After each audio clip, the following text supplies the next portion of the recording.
contemporary radio station in Zambia, connect you to the newsmakers and events that make news in the global village.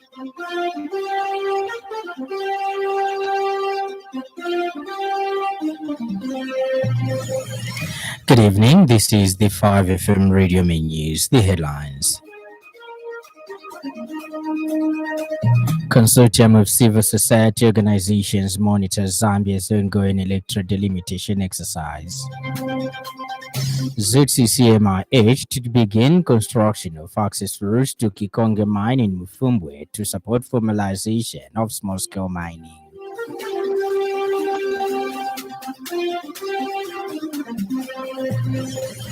And son of Robert Mugabe detained in South Africa after reported shooting.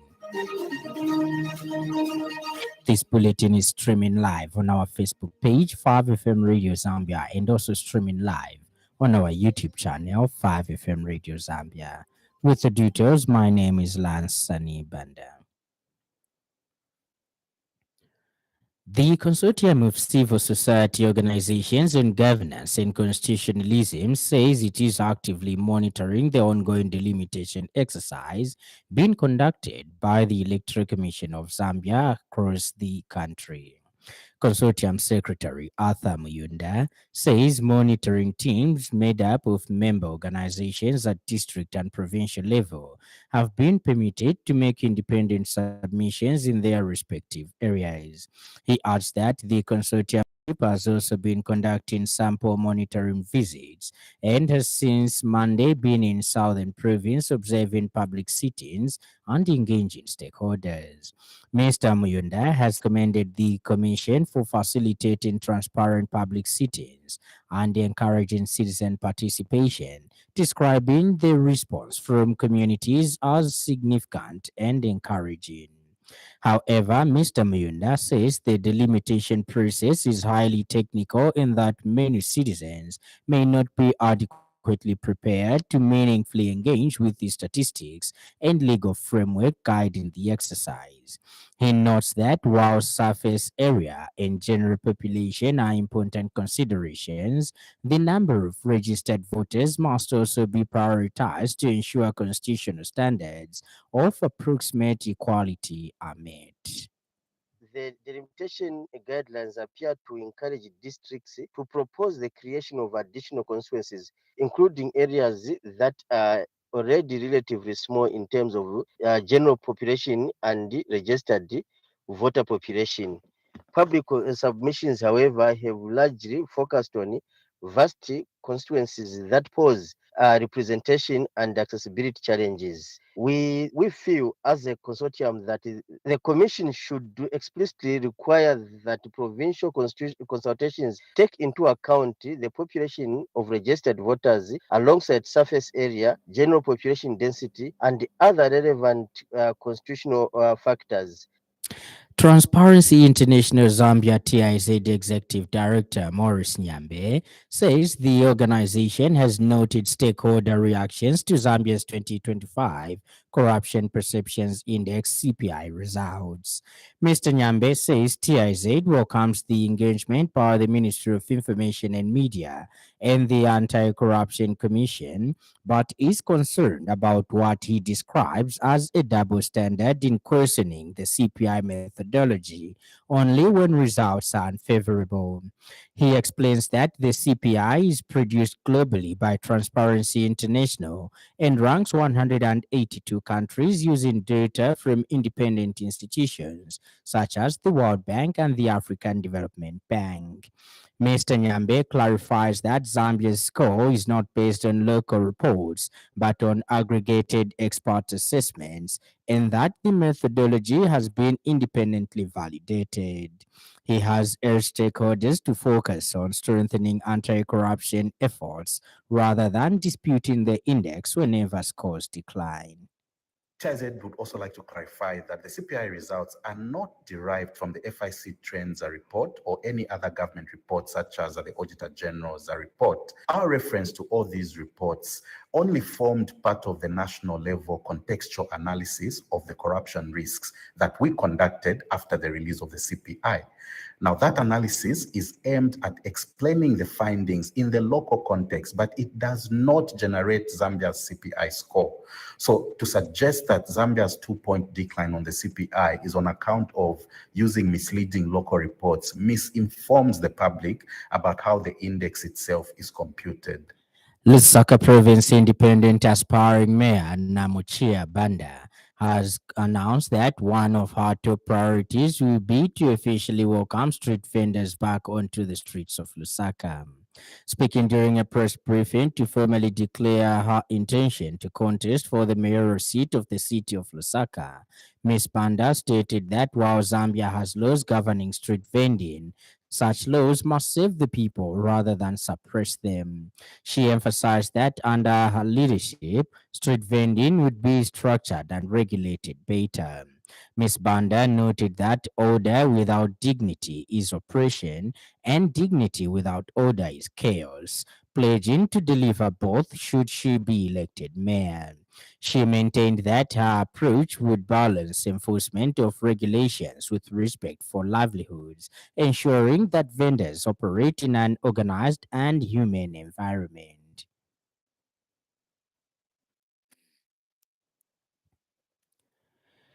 The Lusaka City Council (LCC) has completed a 4-day orientation program for Constituency Development Fund (CDF) grant beneficiaries in Kabwata constituency, reinforcing its commitment to accountability and community-driven development.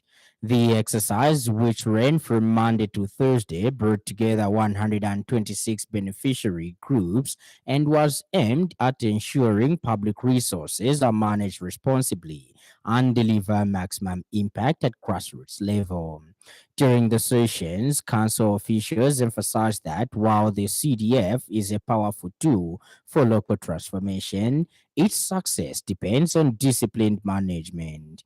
Beneficiaries received guidance on financial discipline, procurement procedures, and project monitoring and compliance standards. The practical training was designed to equip participants with the skills needed to complete projects on time, within budget, and in line with approved objectives. The final engagement held at Nakatindi Hall attracted representatives from Kamwala, Kabwata, Kamulanga, and Libala wards. The forum was highly interactive, with participants openly discussing challenges, raising critical questions, and sharing community experiences. Officials also highlighted the broader role of the CDF in promoting inclusive development, noting that properly utilized grants can stimulate small businesses, empower youth and women led initiatives, and improve essential community infrastructure. Kawata constituency is now positioned for a more disciplined and impactful 2026 CDF implementation phase, with expectations of visible and lasting benefits across the constituency. The Ministry of Fisheries and Livestock has provided further guidance following the suspension of imports of cloven-hoofed animals and their products from South Africa. Director Veterinary Services Dr. Charles Maseka says certain processed products remain unsafe and are still authorized for importation, as scientific evidence shows the processing methods eliminate the virus and render the products safe. The approved commodities include ultra high temperature UHT, milk and its derivatives, heat treated meat products such as sterilized tinned meats in hermetically sealed containers, food grade and pharmaceutical grade gelatin, synthetic vitamin mineral supplements, and plant premixes, as well as pelleted animal feeds. The ministry has further advised that all import applications for these products will undergo strict case by case examination. The statement was Principal Public Relations Officer Benny Munyama. And in other news trending this evening,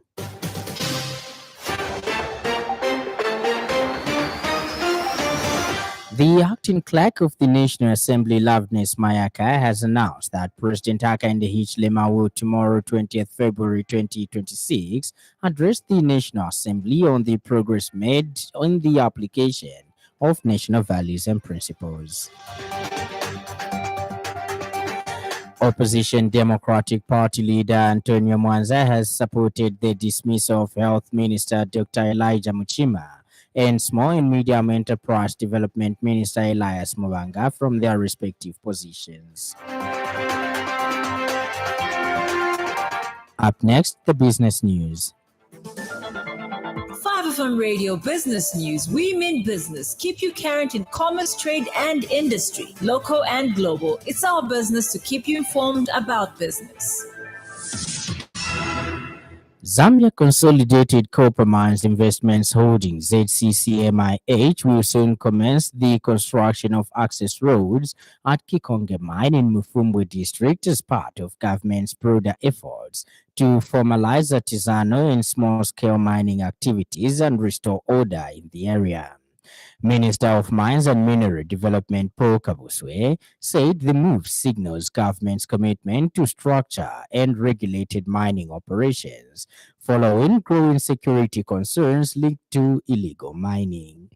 The minister revealed that illegal mining activities in Mufumbwe had led to the emergence of small militia groups, a development he described as alarming and a threat to national security. Mr. Kabuswe emphasized that formalization of the artisanal mining sector remains the sustainable solution to curbing illegal activities. He cited the example of Ghana, which significantly increased gold revenue from 160 million United States dollars to 11 billion United States dollars after formalizing its artisanal miners and establishing a gold board. He further disclosed that the Zambian government has trained 470 mining cooperatives across two sites in Mufumbwe and Pika, representing approximately 47,000 individuals. This is a statement issued by Ministry of Mines and Minerals Development Principal Public Relations Officer Kalan Muchima. Ends the business news, and in news from across our borders, police in South Africa have detained the youngest son of Mozambique's late former President Robert Mugabe after a reported shooting at a property in an upmarket suburb in Johannesburg. Bellarmine Mugabe, thought to be in his late 20s, was taken into custody following allegations that a 23-year-old man believed to be a gardener was shot. Police are currently at the house in Hyde Park where Mugabe was staying and are searching for a firearm in what they are describing as a case of attempted murder. Bellarmine Mugabe is the youngest son of Robert and his second wife, Grace Mugabe. Robert Mugabe, who died in 2019, led Zimbabwe for 37 years before being forced out of power at the age of 93 in 2017. And in sports news, the president of the Football Association of Zambia, Keith Mwemba, has officially flagged off the development of a 10-year strategic plan aimed at transforming Zambian football.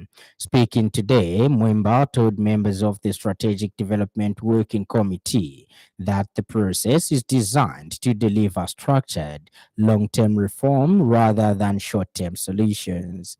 He said sustainable success in modern football requires strong governance, commercial competitiveness, performance systems, and institutional accountability aligned with global bodies such as FIFA, CAF, and COSAFA.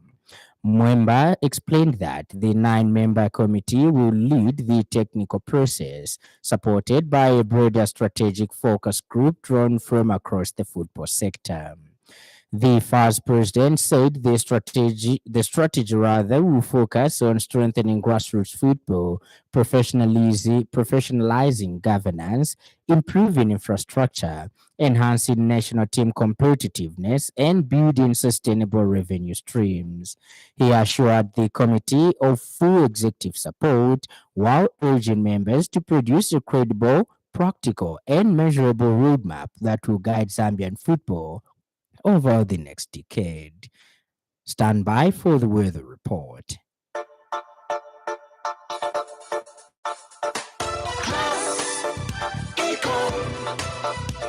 Class Econ Roofing Africa. Class Econ Roofing, plot 17100 off Katanga Road, 150 meters from Mumbwa Road, Chinika Industrial Area, Lusaka. Class Econ Roofing. Class plus economy. Class Econ Roofing Africa. Class Econ.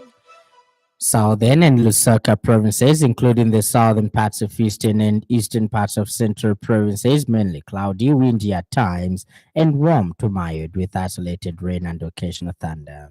Ends our weather report, and that item brings us to the end of the news part. Before we go, a recap of the stories that made headlines.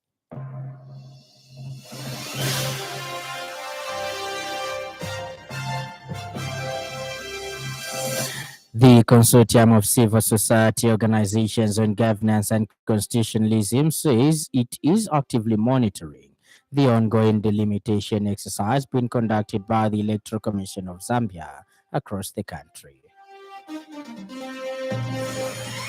Zambia Consolidated Copper Mines Investments Holdings will soon commence the construction of access roads at Kikonge Mine in Mufumbo district as part of government's broader efforts to formalize artisanal and small-scale mining activities and restore order in the area.